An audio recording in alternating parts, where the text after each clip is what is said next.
3, 2, 1, go.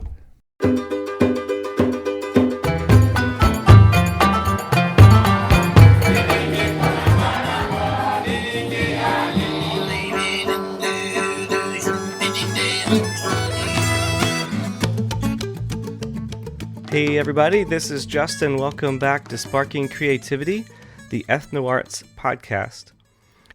Today's going to be a little bit different. Instead of bringing a story and telling you myself or having someone else tell a story, we're going to hear a recording of someone else's podcast where they tell stories of arts and ministry where they work in Japan. The man is Lowther, and he does this podcast called Art, Life, and Faith Podcast.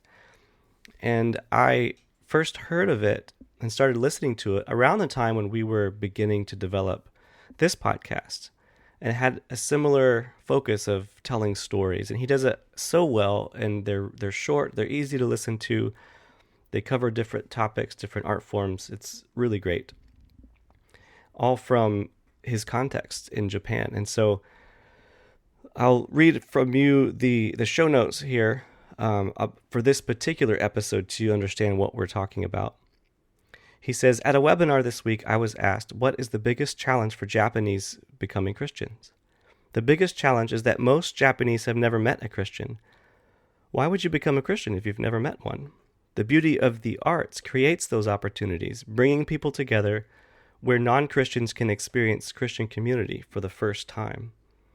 So we're going to hear an example in Japan of how arts have been helpful in missions and ministry there. We know that using arts can in ministry and in missions happens all over the world, and it looks different everywhere you go, and there are many applications. So I hope you enjoy this little taste of what God is doing in Japan through the arts. We will share a link to the podcast and to Roger's website if you'd like to go check those out. Please do. I think you'll really enjoy it. And let us know how you are sparking creativity where you are. What does it look like in your context? How arts are being used? So that's all I have for you this time. Thanks for continuing to listen. Thanks for joining. And thanks for being a part of this journey. So without further ado, here is Art, Life, and Faith Podcast.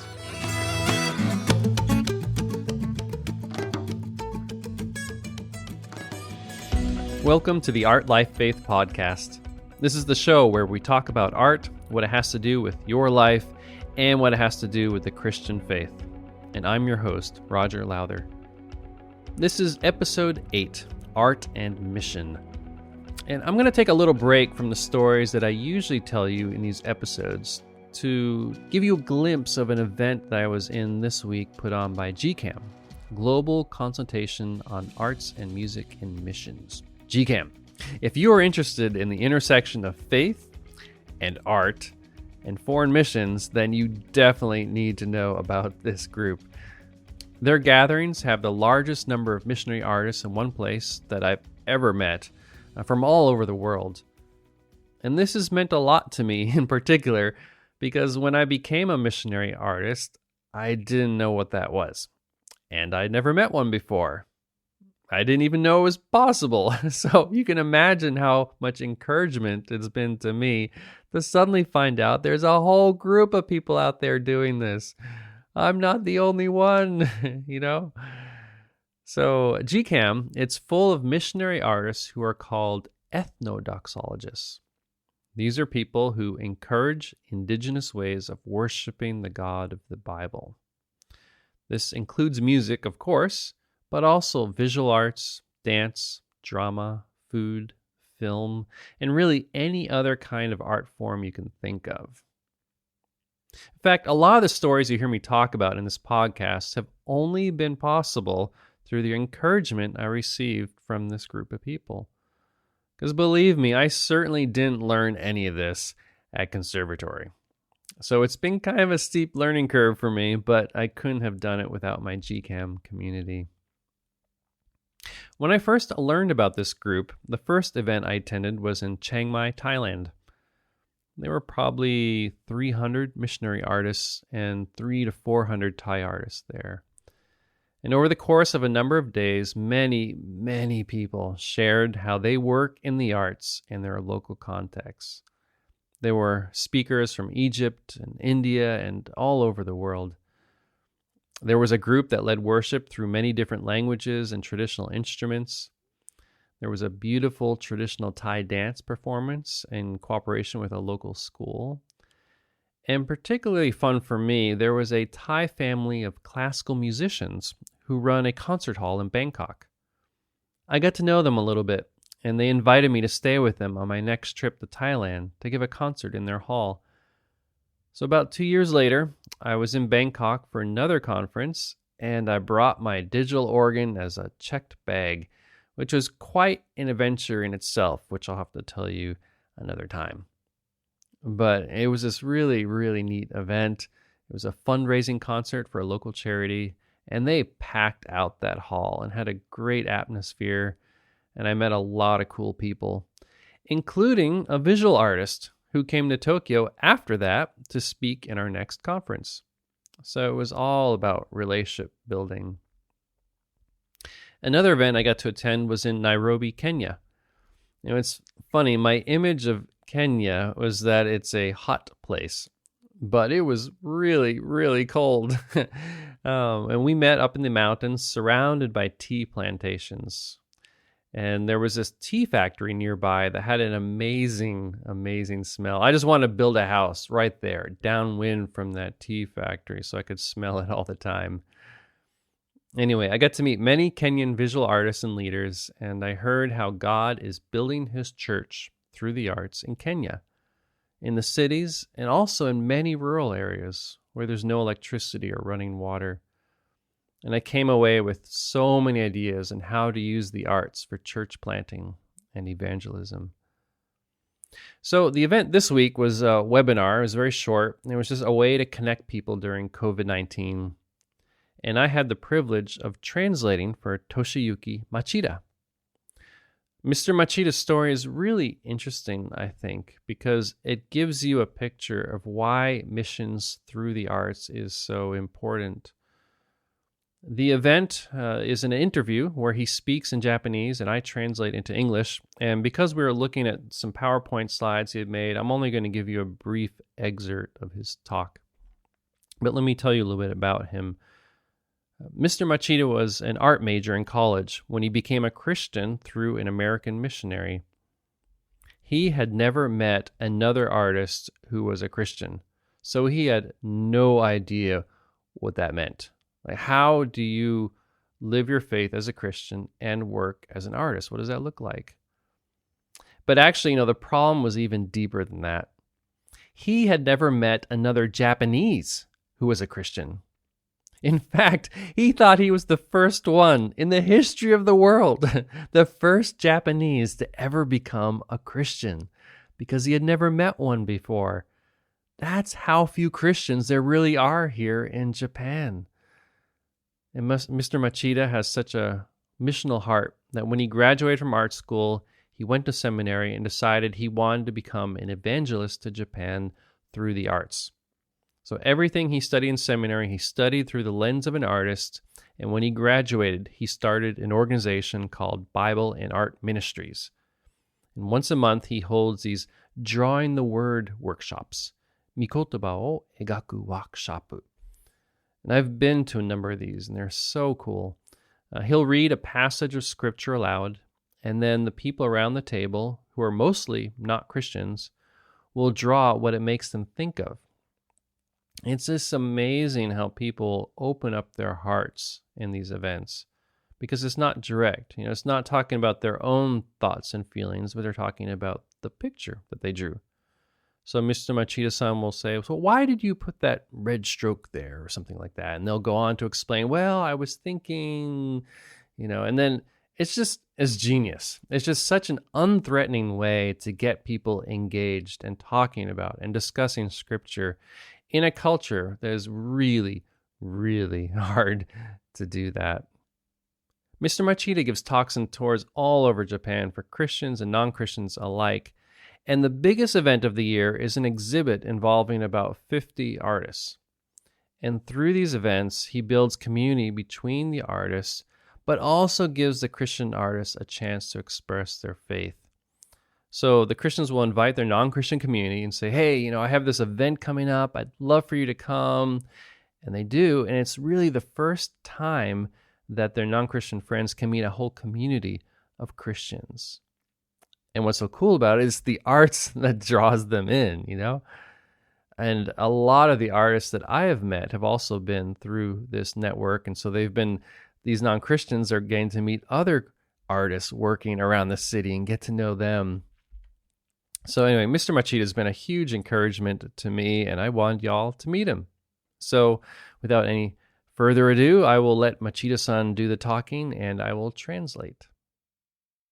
I'm pleased to meet you today. My name is Toshiyuki Machida. I'm Japanese. I will talk in Japanese from now on. The interpreter is my friend, Roger Lowther. ではこれから私の話をします。So I will speak from Japanese now. 今日は皆さんと交わりに加えられたことを感謝します。I'm so thankful for this opportunity to be here with you all today. 私は美術を通して福音を伝える働きをしております。My work here in Japan is to tell the gospel through the arts. 今日は私がこれまで学んできたこと、そして経験してきたことを皆様にお分かちします。So today I'd like to share with you a little bit of what I've learned and what I'm doing. ある人はこう言いました。文化は木に例えることができる。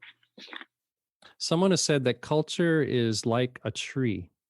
木には目に見える幹と目に見えない根からできています。Trees have both a visible trunk and they have invisible roots. 目に見えるものは文化であり、目に見えないものは世界観とか価値観を表しています。What is visible is culture, but what is invisible is our worldview and values. そして私たちクリスチャンは心の中にある世界観や価値観を見える形で、あるときは音とメロディーで表現していくことができます。So we Christians can express our worldview and values in a visible way with art. イエス・キリストはこう語りました。Jesus has said this. 私はすでに世に勝ちました。ヨハネの16章33節。I have overcome the world. John 16:33. キリストは十字架の上で死なれ、死からよみがえられました。Jesus died on the cross and was raised from the dead. その意味は、キリストがこの世に勝利されたことを表しています。This means that Christ has won over the world. クリスチャンはこの世で勝利するためではなく、この世そのものに勝利するために生かされています。So Christians live and work not to win in the world, but to win over the world, to win the world itself. それこそ私たち自身に確かな平和が与えられ、そして周りの人たちにも平和をもたらすことができると私は信じています。With this attitude toward art, I firmly believe that art not only brings peace to us personally, but also can bring peace to everyone around us. Okay, this was just a small part of Mr. Machida's talk. At another webinar event this week, this has been the week for webinars, I was asked, what is the biggest challenge for Japanese becoming Christians? I have to say the biggest challenge is that most Japanese have never met a Christian. I mean, why would you become a Christian if you've never met one, right? And the beauty of the arts creates those opportunities. It's able to bring people together where non-Christians can experience Christian community for the first time. It gives a reason for Christians and non-Christians to gather. The second biggest challenge is the feeling that Christianity is the destroyer of Japanese culture. So many Japanese feel like they have to become Western in order to become Christian. But it's obviously simply not the case. The arts help people see, touch, hear, taste, and smell what the gospel looks like in a Japanese context. This is really the heart of what we're doing here in Japan. So the Japanese talks I give, the writing I do, it's all because I want to help people see that the gospel is there in the very heart of Japanese art and culture. And the more people we have like Mr. Machida spreading that message, the faster and deeper the church is going to grow.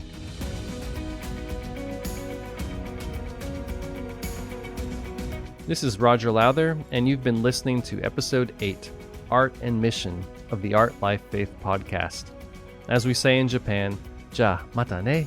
See you next time.